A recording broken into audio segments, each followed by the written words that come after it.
안녕하세요. 상구입니다. 지금 보시는 거래소는요, 비트코인 선물 거래가 가능한 주맥스라는 거래소고요. 제가 선물 거래를 몇 년간 해오면서 처음 선물 거래를 시작하시는 분들께 제가 느끼기에 가장 중요하다고 생각한 몇 가지만 좀 말씀드리려고 이렇게 영상을 켰습니다. 수익을 지금까지 내오면서 제가 좀 중요하다고 생각하는, 여러분들이 선물 거래를 하셔야겠다 생각하면은 이거는 조금 알고 시작하셨으면 좋겠어요. 매매는 무조건 경험을 통해서 늘려가는 거기 때문에 처음부터 마스터를 해서 들어올 수는 없는 거예요. 들어오면 천부적인 재능이 있거나 운이 있지 않는 이상 지속적인 매매를 하다 보면 손해를 볼 수밖에 없습니다. 그거는 매매를 해보시면 아세요. 제가 백날 말해도 모르고요. 일단 처음에는 소액으로 하셔야 하는데 10배 챌린지를 해보셔야 해요. 예를 들어서 매매를 시작했으면 5만 원으로 시작했으면 50만 원은 만들어 보셔야 합니다. 원웨이로 만들라는 게 아니라 매매를 하고 매매를 계속 하고 했을 때 10배는 최소한 만들어 봐야 한다. 만약에 자기가 선물 거래에 들어와서 10배를 해본 경험이 한 번도 없다. 그러면은 정말 재능이 없거나 아니면 정말 초보자이기 때문에 절대 큰 시드를 넣으시면 안 됩니다. 작은 시드로 최소한 10배를 만들 정도의 경험은 일단 시작하기 전에 큰 돈 넣지 마시고 시작을 해야 한다. 만 원으로 10만 원 만들기도 괜찮고요. 일단 정말 소액으로 10배 만드는 챌린지를 해보셔야 해요. 해가지고 성공을 시켜야 합니다. 계속 성공을 못 시킨다. 그럼 하지 마세요.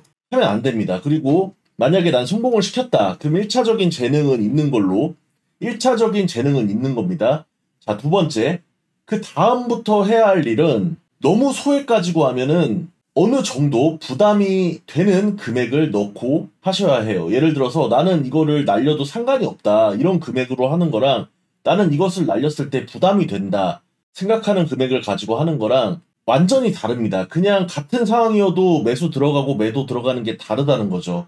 그렇기 때문에 최소한 제가 생각할 때는 내 한 달 벌이 정도는 가지고 해야 사람이 나중에 매매를 일관적으로 할 수가 있다. 저는 이렇게 보고 있고요. 그리고 제가 하면서 느꼈던 거, 예를 들어서 자기의 제가 그릇이 있다 그랬죠. 너무 시드가 커도 안 되고 너무 시드가 작아도 안 되고 적당한 게 있습니다. 그 매매를 하다 보면은 아, 나는 이 시드로 출발하면 잘 되는데 꼭 여기가 넘어가면 매매가 잘 안 된다.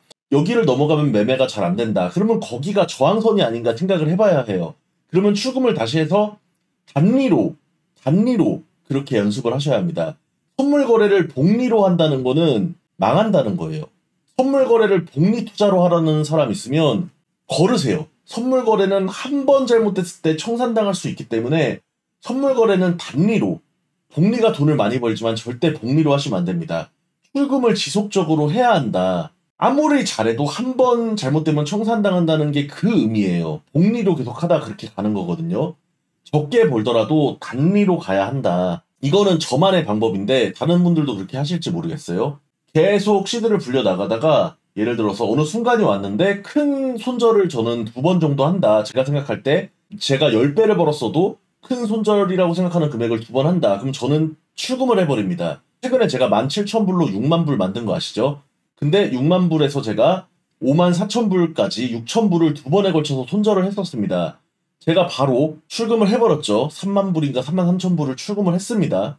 그렇게 해야 하는 이유가 뭐냐면 정답은 아니에요. 크게 손절을 2번 하다 보면 그 전에 잃기 전 시드가 자꾸 생각이 나기 때문에 복구하려고 하는 사람 심리가 생기더라고요. 그래서 출금을 해버리면 다시 초기화가 되기 때문에 예전 잃었던 기억이 좀 무뎌지는 것 같고 사라지는 것 같습니다. 그래서 저는 그렇게 하는 편이고요.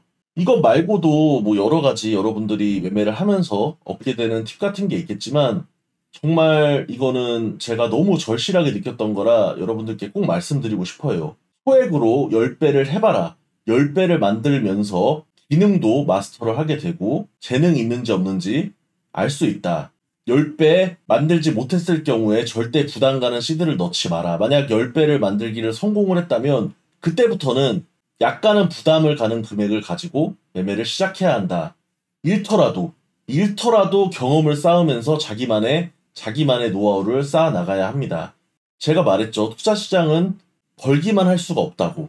특히 선물 시장은 더 그렇습니다. 이게 책이나 어떤 걸로 절대 배울 수가 없어요. 그냥 하는 거예요. 차트를 보고 내가 맞는 지표는 뭔지, 호가창 무빙을 보면서 이게 지금 매도세가 강한지 매수세가 강한지, 추격 매수를 했을 때 이게 손해가 나는지, 물타기가 손해가 나는지, 빠른 손절이 손해가 나는지, 스탑로스를 너무 타이트하게 걸어서 옆지만 터트리고 방향 맞게 올라가는 건 아닌지, 이런 수많은 경험들을 해봐야 하기 때문에 이거는 헤딩하는 방법밖에 없습니다. 궁금하신 점은 댓글로 달아주시면 제가 경험한 것들에 있어서는 답변을 좀 잘 드려보도록 할게요. 근데 매매를 오래 하신 분들은 제 말에 공감을 할 거예요. 왜냐? 분명히 그들도 그런 경험을 했을 테니까요. 시청해주셔서 감사합니다.